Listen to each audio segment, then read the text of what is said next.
नमस्कार, अन्नपूर्णा रेसिपी या चॅनलमध्ये आपले मनपूर्वक स्वागत। आज आपण करणार आहोत मेथीची भाजी। एकदम वेगळ्या पद्धतीने आज ही भाजी आपण करणार आहोत। त्यासाठी इथे मी मेथी तोडून घेतलेली आहे। आता ती आपल्याला 3-4 वेळा पाणी घेऊन स्वच्छ धुवून टाकायची आहे।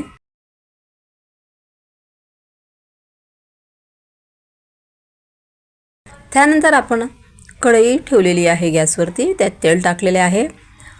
तेल गरम झाल्यानंतर आपल्याला त्याच्यामध्ये जिरं टाकायचे आहे। जिरं चांगले आपल्याला तळतळू द्यायचे। त्यानंतर आपल्याला लसणाचे बारीक बारीक काप टाकायचे आहे। त्यानंतर आपल्याला त्यात हिरवी मिरची टाकायची आहे। हिरवी मिरची बारीक बारीक काप करून घेतलेले आहे। आता हे सर्व मिश्रण आपल्याला चांगलं होऊ द्यायचं। त्यानंतर मग त्यामध्ये आपल्याला 1.5 चमचा मी धना पावडर टाकलेली आहे। आणि त्यानंतर आपल्याला याच्यात जी धुतलेली आपण ती मेथी ती त्याच्यामध्ये आपल्याला टाकायची आहे कढईमध्ये।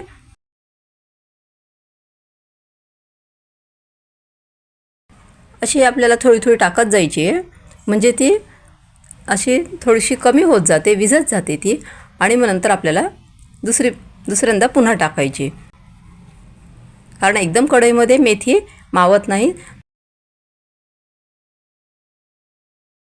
मेथीच्या 2 जुड्या होत्या ना, त्यामुळे जास्त मेथी आहे, त्यामुळे आपल्याला थोडी थोडी टाकत जायची तिच्यामध्ये आणि असं मिश्रण हलवत जायचं आपल्याला।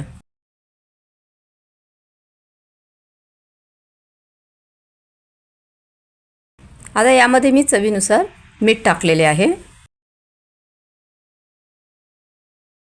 आणि थोडीशी मुगाची डाळ घेतलेली आहे। मी थोडीच घेतलेली आहे, म्हणजे जवळ आपल्या पोह्यांचा 1 चमचा भरून तेवढीच मी मुगाची डाळ घेतलेली आहे। मुगाची डाळ आपल्याला धुवून टाकायची आणि त्याच्यात टाकून द्यायची आहे।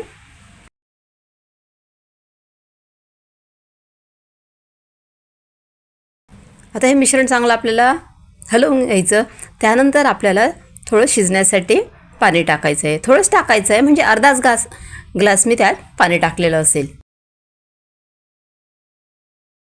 आणि नंतर आपण त्याच्यावर झाकण ठेवायचे आहे। आता इथे आपली मुगाची डाळ पण झालेली आहे, म्हणजेच भाजी आपली तयार झाली आहे। अतिशय मस्त अशी ही भाजी लागते। तुम्ही डाळ घालून ही भाजी नक्की करून बघा। मी या ठिकाणी कोरडी भाजी केलेली आहे। तुम्हाला जर ओली करायची असेल तर तुम्ही त्यात जास्त पाणी टाकू शकता। भाजी आवडली असेल तर चॅनलला सबस्क्राईब करा।